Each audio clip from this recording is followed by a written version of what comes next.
This is Dateline News and Conversation. The topic tonight is China. China rising. China's been in the news an awful lot lately, and so has Russia. We're going to talk about China, its history, its background. We're going to talk about the China-Russian closer than formal allies. The relationship exceeds that. And I want my guest, he's returning, Jeff J. Brown. Jeff has lived in China for 16 years. He's written 3 books. One of them, China Rising. And his website is www.chinarising.punto.press, Punto press.com. Jeff, welcome back to the show. Always lovely to be with you, Regis. You're a wonderful host, and I learn as much from you when we get together as I hope that your fans out there learn from me about what I have to talk about. There's no doubt about it, because you're the only guy, together with our friend Eric Arno, who have been on my show talking about China. Yeah. So I have a number of questions for you. These are questions that I ask myself and that people who are paying attention also ask. It's been in the news here. I don't know if it's in the news in the United States, but the U.S. has been escalating threats, sanctions, and military action on China through Taiwan. Jeff, from where you're sitting now, and you're in Normandy, France, but from where you're sitting now, with your background on China, how do you interpret what the United States is doing? And would you agree that it's reckless? Well, reckless is the word. First off, again, thank you for having me on the show. And I'm very excited to inform you that I'm actually flying back to China on May 4th. And after 3 years, a 3-year hiatus because of COVID, and I'm going to be getting my little company launched back up so I can get a business visa and go back as often as I want. So I'm really, really excited. Yeah, it is reckless. But I think it is a sign of incredible desperation on the part of what I call Euranglo land, which is basically NATO, Israel, Australia, New Zealand, and we can throw in South Korea and Japan because they're such weak vassals of Washington, D.C. It is reckless, and I think it's a sign that after 500 years of raping and plundering and exterminating, genocidal occupation wars since the 15th century, with Columbus going back in 1492, the West has had absolute total domination of the world's peoples and the world's resources for the most part. And since we can go back at least to 1917 with the Russian Revolution, but certainly we add to that the Chinese Revolution in 1949 and the development of anti-imperialism in what are the victim countries of the West, who have suffered for so many centuries and have lost billions of people and trillions of dollars or in euros in today's currencies to the West.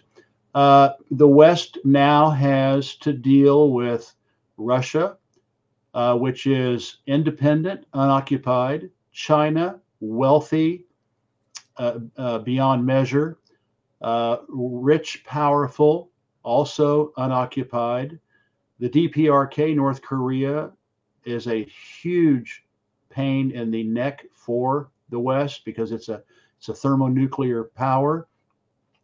And then Iran, which had their socialist Islamic revolution in 1979, Belarus, just those 5 countries alone, what I call the Asian quint, are enough to scare the bejesus out of Israel and the West. So they're desperate. They're so totally desperate that they're willing to try to beat Russia in Ukraine. It's not the Ukrainian war, it's the NATO Russian war, with the platform being the Ukraine.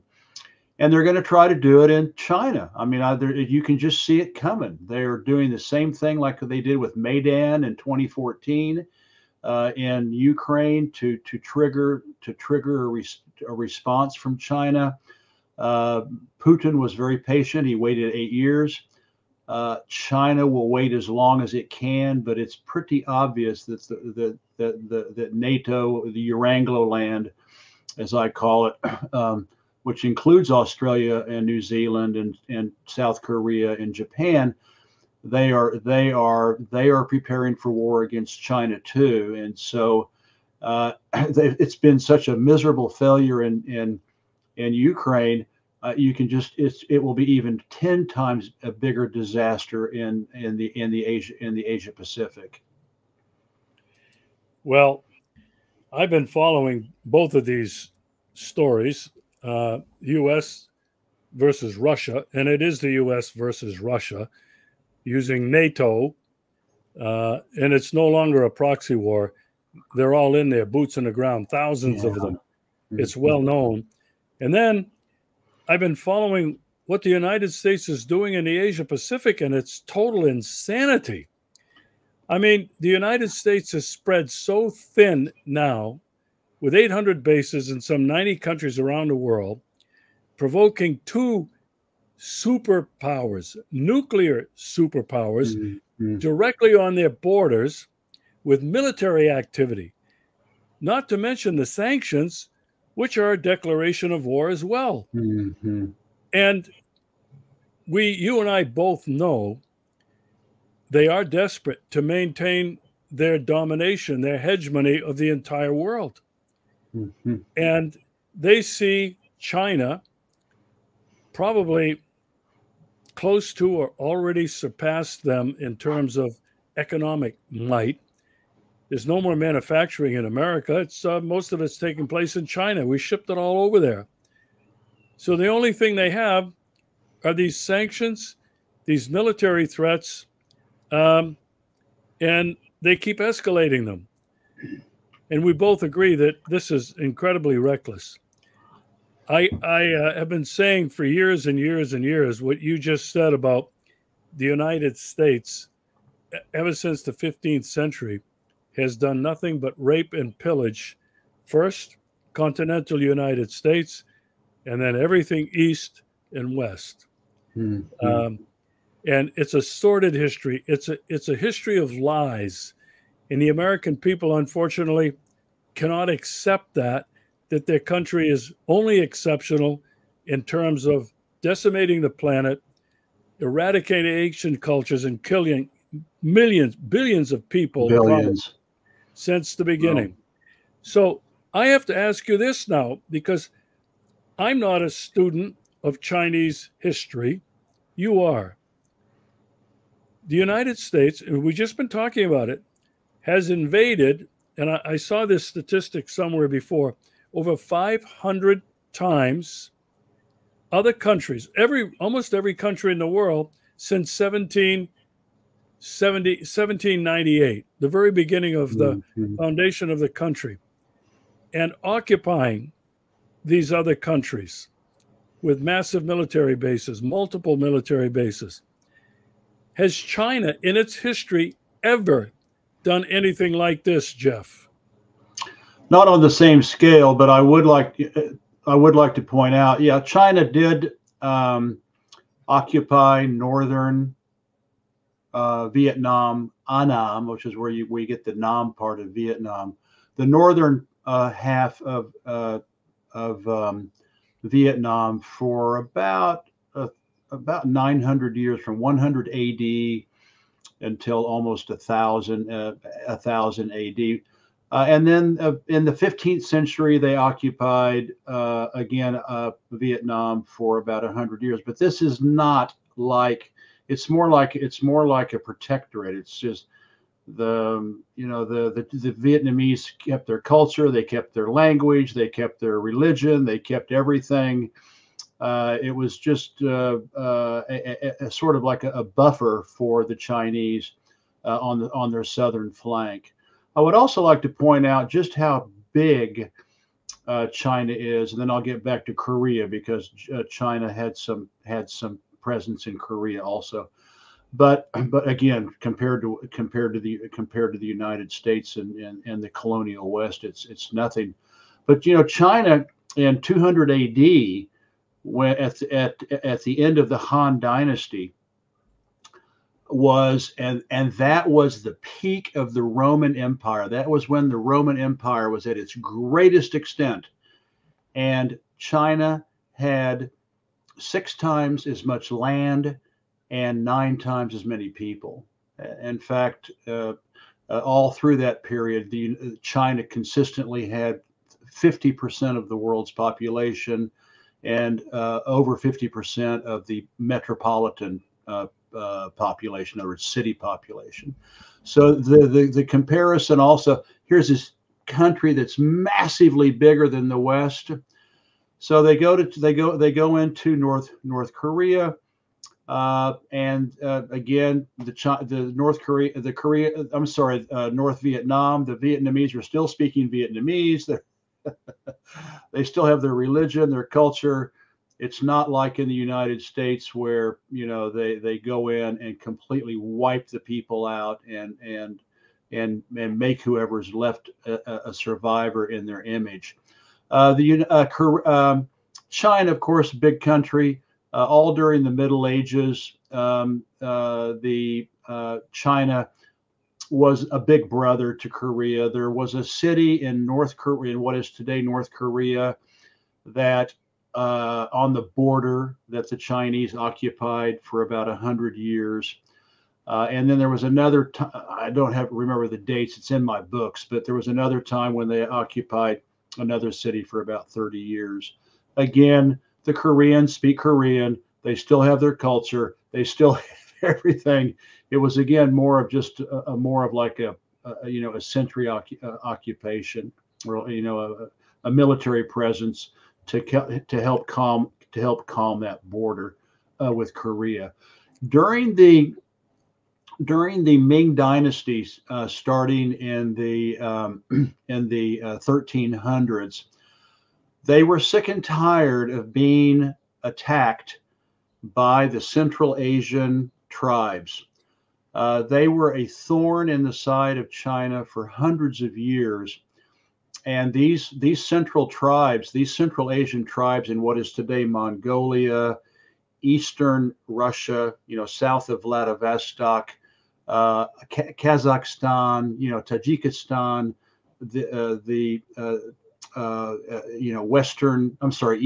Eastern Afghanistan. These tribes were warrior tribes, and they were tough, man. They were really, really tough fighters, fierce warriors. They had like Panzer Division, cavalry that drove the Chinese nuts. During the Song Dynasty, from 900 to 1200, they got so sick and tired of them, and they could not defeat them. They just paid them off. They just said, "Listen, if you'll leave us alone, we'll give you so much silk and so much silver every year." And it worked, for about 300 or 400 years. So the Song Dynasty was left alone. These tribes included the Xixia, the Jurchen, the Zungars, and the Khitans. And Khitan is where the word Cathay comes from, like Cathay Pacific, the airline Cathay. The people thought that it meant China. And of course, the Mongols, Genghis Khan, he learned from these very, very, very incredibly military tribes. And then, of course, Genghis Khan used their methods of cavalry, these panzer divisions on a much larger scale, and ended up conquering all of China, including the Song and everything else, and going all the way to Europe. He had the largest empire in world history. So when the Mings, when the Mongols, the Yuan dynasty, that was basically Genghis Khan, they lasted for about 150 years. The Ming dynasty took over, and they said, we're sick of this. So they actually expanded China's territories out to where because of the fall of the Mongol Empire, the Genghis Khan, it left a vacuum. And during that vacuum, because all those other fierce tribes, Genghis Khan wiped out. And so there was a vacuum. And during that vacuum, for about 150 years, China spread out its borders contiguously, not like the United States, invading Korea or Vietnam, but contiguously expanded their borders, which included Outer Mongolia, what is today Outer Mongolia, north of the Amur River into Russia, because that's where all of these fierce tribes were, south of Vladivostok, eastern Kazakhstan, a little bit, and then the stands, Tajikistan, Uzbekistan, etc. They expanded out to that far. And you know what? Because they did that, from about 1384 on, there were no more wars in China. There were no more wars in China. So but instead of having this Greek-Roman expansionist, imperial mentality that we have in the West, they stopped. They just stopped right there. They had a secure border, around Greater China, and they had no more wars. They were over. The Chinese during the Middle Ages had problems with the Japanese pirates, and so they would go in and into a couple of ports, and take care of some Japanese pirates. But China, you have to understand that when Columbus went to North America, he thought he was in China, of course. He was such a horrible sailor and mariner, but he thought he was actually in China and India.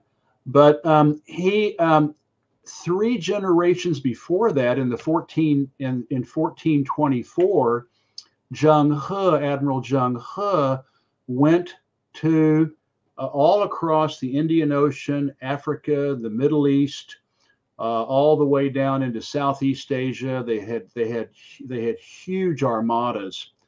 And in the 1400s, Chinese military technology was so advanced compared to the rest of the world. And their first flotilla, I want you to think about this. When you think about Columbus 3 generations later with little tiny boats, what was it, the Pina Maria and the whatever. The first flotilla of Zheng He in 1424 had 300 ships, and it had 30,000 people. How many did Columbus have? 60 or 70? The Chinese had half the population of London at the time, London, England, on 300 boats. And they went to all the ports all in Africa, the Middle East, India, Persia, all through that area. And they had several more. Those people aren't speaking Chinese. Those people weren't attacked. Those people weren't occupied. Those people weren't exterminated. The Chinese could have wiped out everything in their wake They had a flotilla big enough that was bigger than most of the cities that they visited. And to this day, nothing happened. They gave them books and concubines, and the Chinese, they wanted to share science and they wanted to share technology and astronomy and religion. And the Chinese gave away books, and they brought princes back from all these countries and they took them back to China for several years.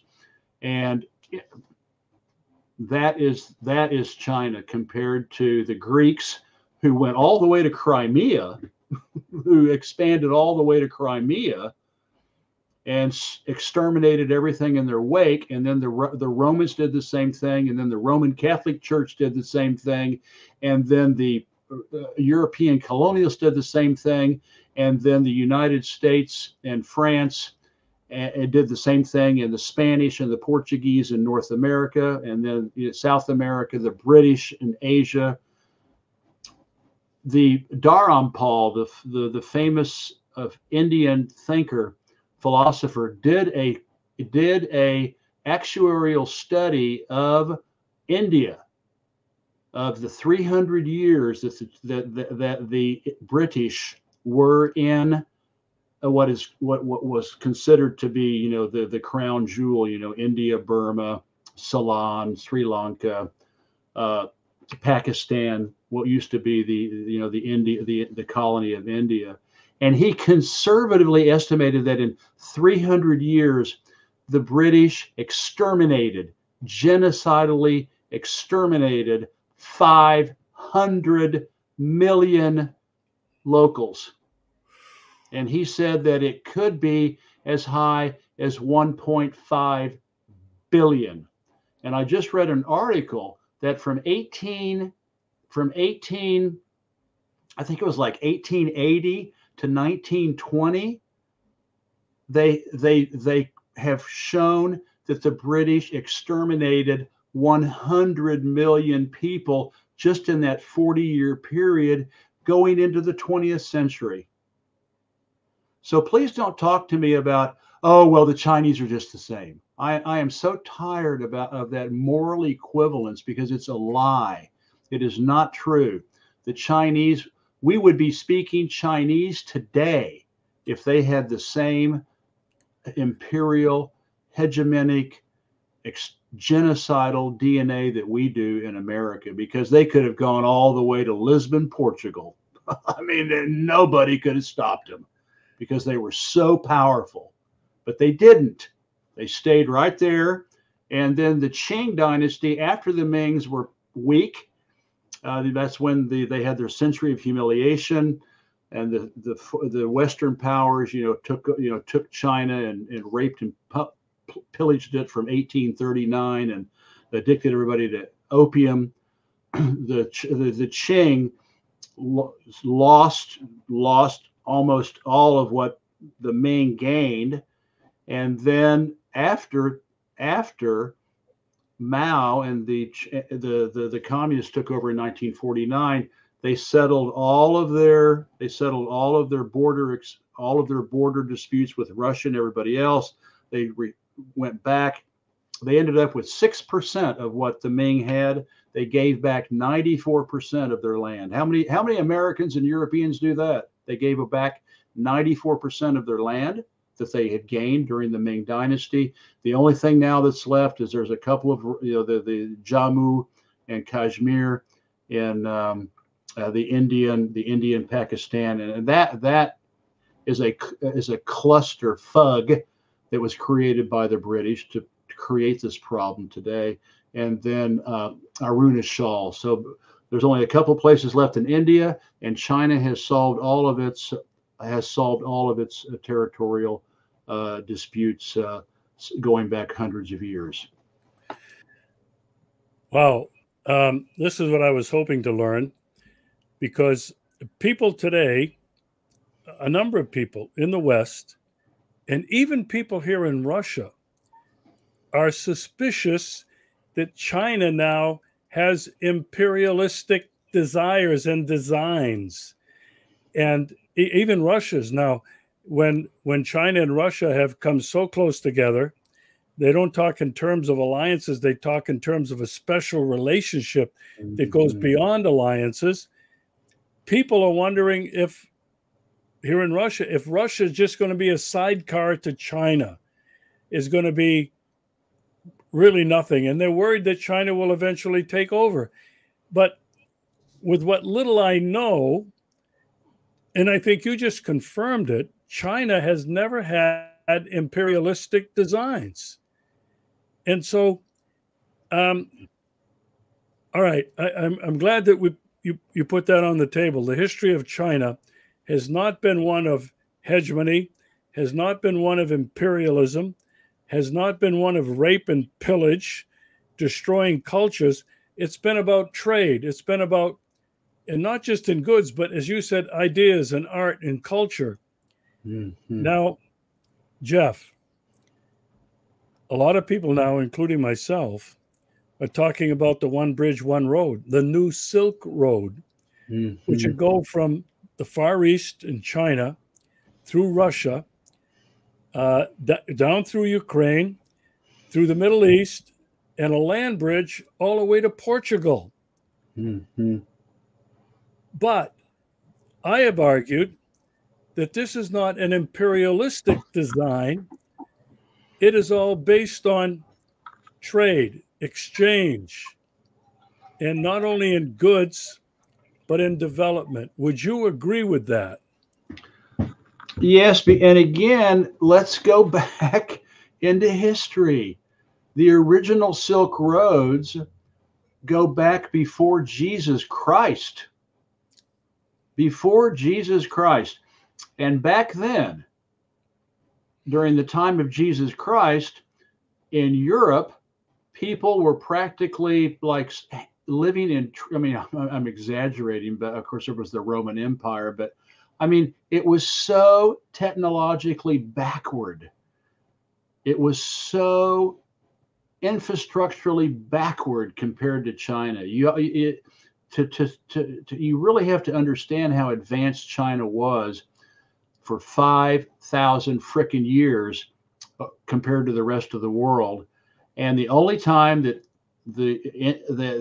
someone got the best of China was from 1839 to 1949 after the Opium Wars, because the Qing dynasty was weak and vacillating. Britain, France, and the United States, principally those three colonial powers, took advantage of it and raped and plundered China for 100 years. There was Sweden, and even Russia was in Dalian and at Port Arthur, but nothing compared to what the French, the British, and the Americans did. The Portuguese, they did not do in China what they did in Brazil and Africa.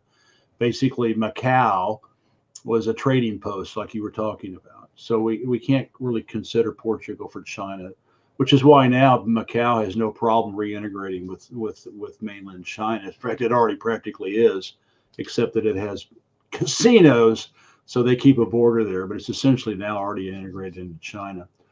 So the go back. What was your question again? I got a little bit off track. Excuse me. No, that they've never had imperialistic designs. It's been about trade. Oh yeah. One bridge, one road, the new Silk Road. Yeah, the new Silk. And go back to the Silk Roads at the times of Jesus. If China was so advanced technologically and everything, militarily, they were hundreds of years ahead of everybody. They had guns and rocket propelled grenades and short range missiles and machines that would shoot 100 flaming arrows at a time. I mean, they were so far ahead of everybody. They were the ones that invented the stirrup on the horse. They were the ones that invented the stirrup for, massive horse cavalry. They could have, during the Silk Roads back during the time of Christ, the Han Dynasty unified China and it was bigger, 9 times more people and 6 times more land than the Roman Empire. They could have marched all the way across Asia and slaughtered everything in their sight, and they didn't do it because the Chinese are not, they don't have this hegemonic, imperialistic, genocidal DNA like the Greeks and the Romans, and then which ended up becoming the Roman Catholic Church. And then, of course, you know, the colonialists of Europe, and then which, you know, and their spawn in Australia and North America. And remember, the Australians wiped out, you know, practically the entire population. So they didn't do it. They're business people. They're all about just doing business, trading, and they're also very much into cultural exchange, scientific exchange, etc. And so again, we don't even have to go back to Zheng He in 1424 with his 30,000, I think it was 30,150 people on 300 ships. We can go all the way back to the Silk Roads, back to the time of Jesus Christ. China could have taken over the frickin' world, and nobody could have stopped them, but they didn't do it. They stayed there. They took care of their people. Why did they have 9 times as many people and 6 times as much land? Because they take care of their people. I mean, even the worst emperor in Chinese history would be 100 times better than the best Western leader. And there were a lot of bad leaders in China. A lot of them over 5,000 years, a lot of them. But even the worst ones were better than what we get. So, you know, it's a whole nother, it's like a different planet. It's like a different world. And people have to understand that you cannot compare the West to China, and you cannot compare China to the West. It's not the same thing. Okay. Let's now talk about the Russia-China relationship. Formally declared at the Beijing Olympics when Putin was there, and the two of them made that formal declaration, and it had to do with joint policy, trade, technology, and even military exchanges. But the biggest thing, in my opinion, and I've done a few shows about this, was both of them were committed to building a multipolar world to replace the unipolar world of the American hegemon. And since that time, President Xi Jinping was just in Russia. It was an amazing, he spent 3 days there, met hours with Putin and personally and his staff. Again, joint statements, individual press conferences, emphasizing that the multipolar world, the new world order, is already here and it's growing exponentially. Now, Jeff, I want you to comment on this, but I also want you to comment on what they're both doing to replace the American US dollar with the BRICS nations. Russia and China are both in that. And it's the BRICS plus. Who knows how many how many countries want to join this? It's the Shanghai Cooperation Organization. It's China going into the Middle East and brokering peace between Iran and Saudi Arabia. Iran and Saudi Arabia. Russia going to Saudi Arabia and making deals in oil to undermine the United States petrodollar. Jeff, from where you sit and with your background, how does this fit? Because I think it fits with China's ancient designs for expanding trade, development, etc., and President Putin has been the most outspoken person on the world stage about moving to a multipolar world with the strict observance of international law, the UN Charter, the respect and sovereignty of all nations, large and small, and it's all based on everybody prospers. Jeff, talk to me about how you see this from where you're sitting. Well, it's absolutely true. You know, I don't have the exact quotes in front of me, but when Xi Jinping landed in Russia, in Moscow, he said something to the effect that what they were going to work on was to develop a system where where the world will be run by rules that everybody recognizes, and not just the rules of I think he said something like some people, which of course means the Washington D.C., London, and Paris for the most part. Then there were quotes in that were coming out when he said goodbye. They basically, during that 3-day period, they decided that now was the time to bring 500 years of genocide and theft to an end. They have committed to, although they're not actually Putin has said it. Like you said, he's very outspoken. But the Chinese are much more Confucian and much more diplomatic. But they agreed that this was the time. Now we are seeing, the Titanic, tipping in the ocean, and it's going down. And they're going to do what they can to accelerate the collapse of, again, 500 years of rape, plunder, extermination, and massive, theft. Then Russia came out with this new security, foreign security thing, and they basically they just laid it out. I don't have the quotes in front of me. It was just like we are going to end American hegemony. And so, as long as Russia and I understand, I mean, China is intimidating, and I can understand why Russia, and of course the Russians have been attacked nonstop for 1,000 years. Who was it? Putin said every 50 years someone tries to invade Russia. So the Russians are historically conditioned to be suspicious of its neighbors. And China, just Vietnam, it's a love-hate relationship, and I think that's what we probably have, with Korea, it's a bit of a love-hate relationship, not between DPRK and North, but South Korea and China. It's huge. I mean, Vietnam is as big as one province in China.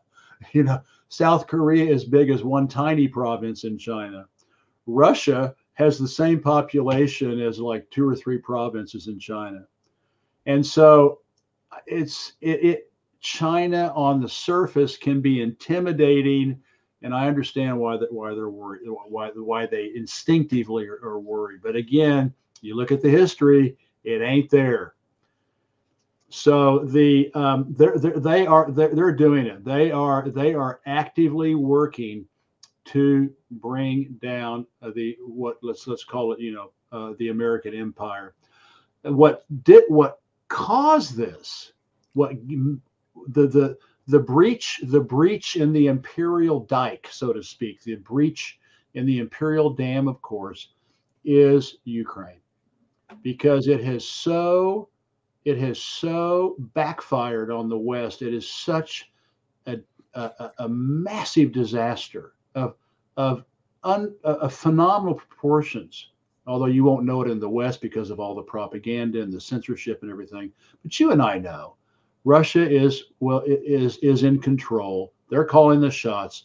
They're using the rope-a-dope, the Muhammad Ali rope-a-dope, hanging back like this while the West just exhausts itself the Russians don't have to do anything. The NATO is going to run out of arms, and Ukraine's going to run out of soldiers. So this was the Achilles heel for the West, the Ukraine, the war in Ukraine, and so they're taking advantage of it. And then the other thing that was just completely insane. I mean, the Greeks had the first sanction. That's what caused the Peloponnese War.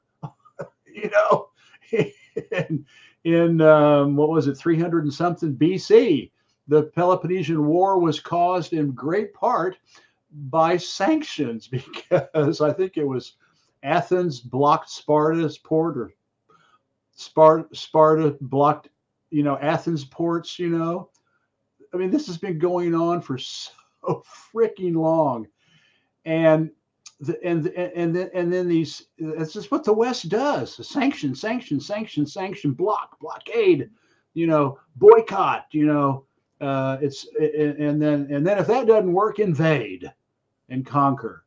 And so that, these insane sanctions, the thousands and thousands and thousands of sanctions that the U.S. piled on Russia after they went into Ukraine to protect the Russian people in the eastern part of the country, and I predict they're going to go all the way to the Hungarian and Polish borders. But that has caused everybody around the world to see that the imperial king wears no clothes. It didn't work. Nobody except, and even the sanctions in Europe are not working. They're still buying oil and gas, and it's like a big, Wizard of Oz kind of, front, to look good and powerful. India, nobody is respecting the sanctions, and so everybody's like going, well, to hell with this. Let's ditch the dollar, because if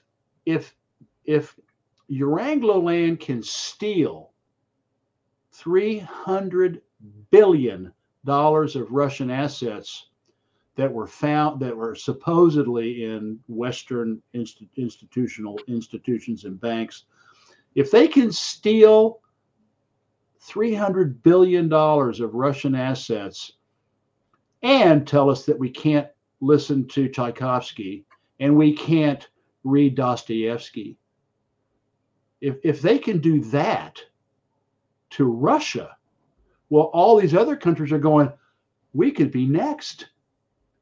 And so now that caused everybody around the world to go, ooh, we need to stay away from the dollar. And that's exactly what's happening. And it's very, very, very difficult to create a new SWIFT system, but Russia's done it. Russia has now tens of countries signed up for their SWIFT, interbank, intercountry wiring system. Of course, China is one of the members of that group.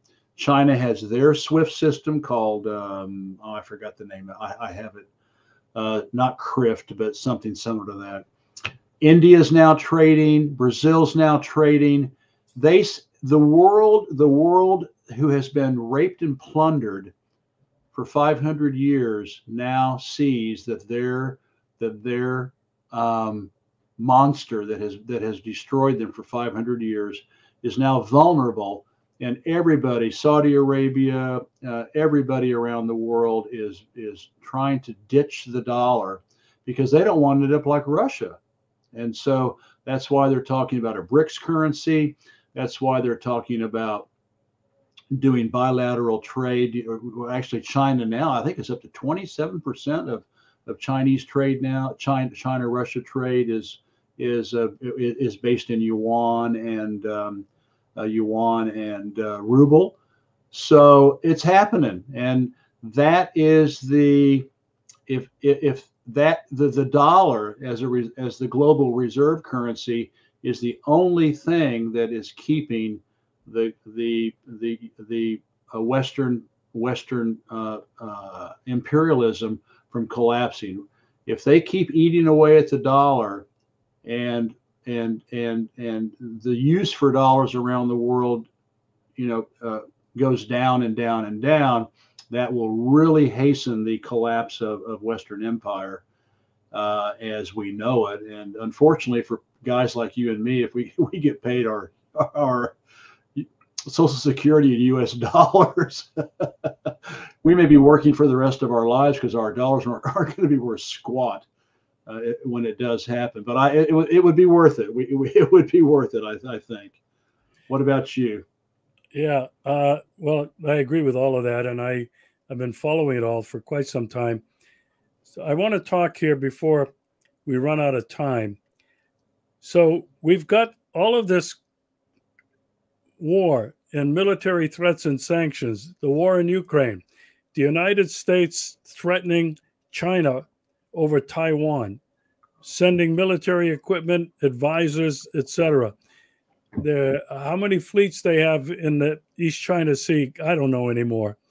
So you have all of this going on this level, but on the larger geopolitical level, you have what we're talking about. It's an erosion of the dollar.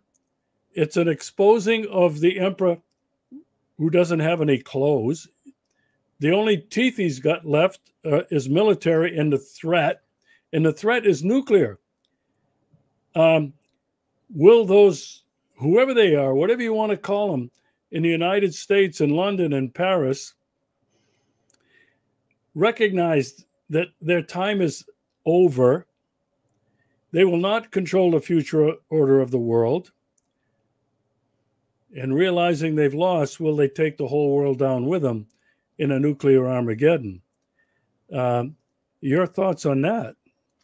Yeah, that's the big worry, because I mean, we have to accept the fact that Western leaders for the last 3,000 years have mostly, they have had and continue to have reptile brains. I mean, they think and they act like lizards, like Komodo lizards. They have absolutely zero creativity, zero imagination, zero, big picture. Is just, dominate and destroy and control, dominate, destroying, and that's the way it's been for 3,000 years. I'm sorry to say. Well, we've had some good leaders, but for the most part, 95% of them have been that way. So that's what really worries everybody is that Russia has NATO's getting slaughtered, in Ukraine, and then they're going to try to do the same thing in China with Taiwan. They have land supplies from NATO, which of course NATO already had all those supplies, in Europe, and they've wasted them all in Ukraine. And then the United States has, some material in Japan and Korea, but the supply line is 11,000 kilometers from Los Angeles and Seattle, and the ports are practically broken and don't work anymore. And they're going to try to, ship arms from the west coast of the United States to Taiwan, 11,000 kilometers. When China is 200 kilometers, mainland China is 200 kilometers from the coast of Taiwan. A J-20 fighter jet in China can barely get off of its runway, and it's already on top of Taiwan. And China has 2 aircraft carriers in the South China Sea. In June, they will have 3. And they are all brand new. America has 1, the Nimitz, and they have to keep it out of the 1,500 kilometer range away from the coast of China, because the DF-21D aircraft carrier killer missile will wipe out the entire what there is of the American Navy in about 2 or 3 hours with all of their massive military missiles, aircraft carrier killer missiles. China has the largest navy in the world. People just they don't understand. They don't know this. Oh, America, all of its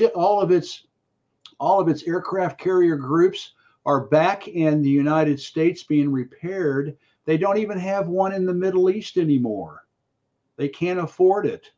So they've got one in the Mediterranean, one in the South China Sea, I think, and all the others are back in Virginia and getting repaired, and in Los Angeles getting repaired. It would be a war.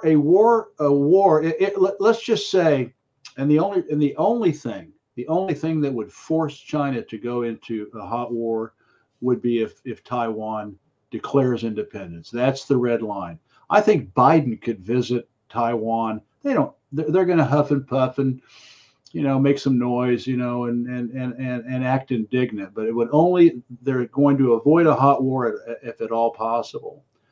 But if Taiwan does declare independence, and half the people are against it, that when you don't know this, it's all censored. Poll after poll after poll in Taiwan shows that like 50 or 51% of the people are ready to go back with the motherland. Okay, so it's just these vassal stooges, that in the government that are being controlled by the United States and some hotheads in the country. It would be over in days. It wouldn't even, it would not be like Ukraine. It would be over in days. There would be no U.S. Navy left in 48 or 72 hours. And China can be in Taiwan in 10 minutes. It would be gone. It would be over. But that's the scary part, as you said. The scary part is that the U.S. would be so desperate that they might try nuclear arms. I don't know if another thing I do want to point out is that if they're trying to drag South Korea into this, they're trying to drag the U.S. is trying to get they'll get Japan, into it, but they're trying to get South Korea involved in this.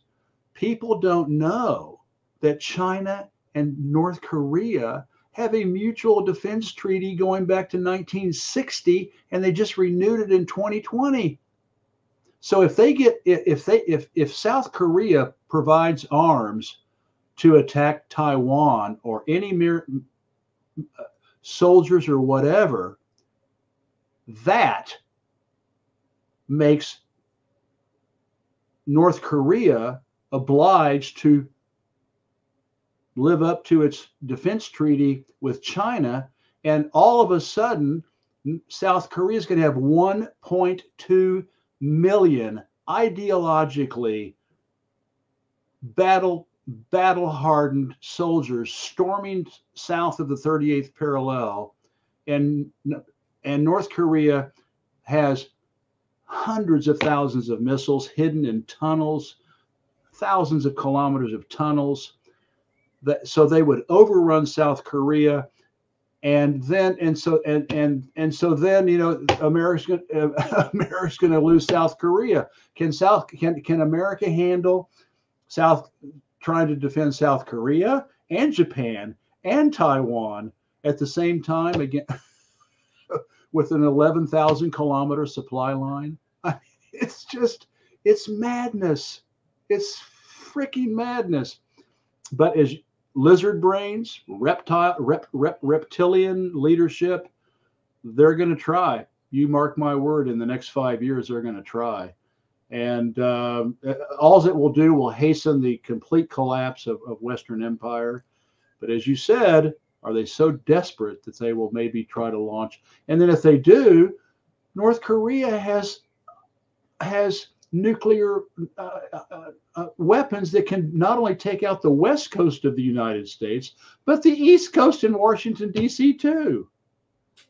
And not counting China's and Russia's. And do you think Do you honestly think that with Russia having a common border with North Korea, do you honestly think that if North Korea goes in to defend China by defense treaty and takes that and is taking out South Korea, how long could Russia not get dragged into it? I mean, it's just nuts, because Russia has 12 kilometers of common border with North Korea. So it's just, you're right, Regis. It's that would be the Hail Mary that would wipe out the human race. But these people are so crazy, they would probably try to do it when all else fails. That's what's so sad and scary about it, to be honest. Yeah. Jeff, I want to thank you very much. We have to do this again and continue to follow what's happening, not only the aggressiveness and the recklessness of the United States and NATO against Russia, but against China over Taiwan. It's very frightening, but we also have to keep track of what's going on that larger geopolitical level, the move towards a multipolar world, a destruction of the United States petrodollar. I think it's going to happen much sooner than 5 years. Jeff, thanks so much for coming on the show. We'll do it again real soon, because we got to stay on top of this. Thank you. Please send me the link. I'll download it and get it transcribed, and I'll send you the transcription. Thank you, Regis. A very humble Buddhist bow for all that you do to help educate humanity.